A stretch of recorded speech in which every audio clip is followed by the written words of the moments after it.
Why is there so much HIV stigma and discrimination?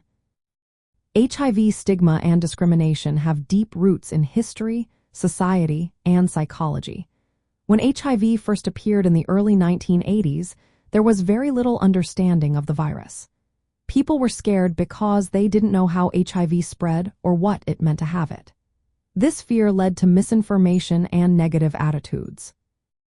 Back then, HIV was often linked to groups already facing social prejudice, like men who have sex with men, transgender individuals, and people who used intravenous drugs. These associations made the stigma worse because society already viewed these groups unfairly.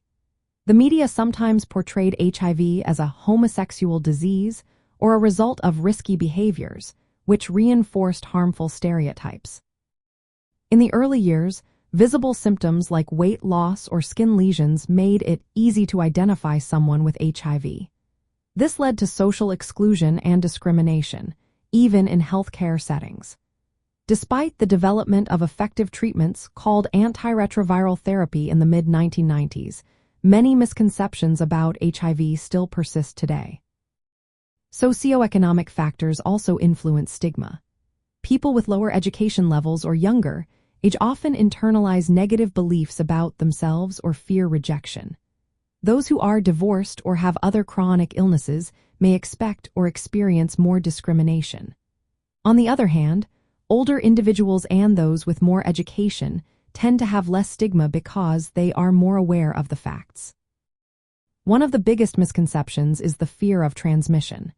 Many people still believe HIV can be transmitted through casual contact, which is not true. Scientific studies show that if someone with HIV has an undetectable viral load, they cannot transmit the virus through sex. This is known as U equals U, or undetectable equals untransmittable.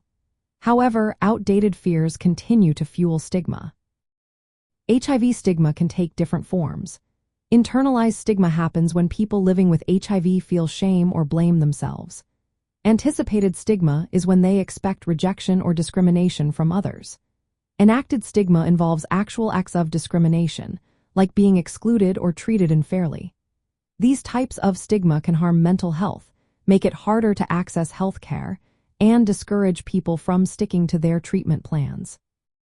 Efforts to reduce HIV stigma focus on education, awareness, and supportive policies. Public health campaigns, support groups, and mentorship programs help challenge myths and promote acceptance. International organizations like the World Health Organization and the United Nations emphasize that fighting stigma is essential for controlling HIV. In summary, HIV stigma and discrimination come from early fears, stereotypes, and misinformation.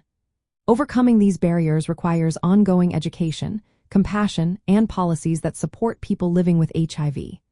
By spreading accurate information and fostering understanding, we can help reduce stigma and improve the lives of millions affected by HIV worldwide. Remember, always consult healthcare professionals for personalized advice and support.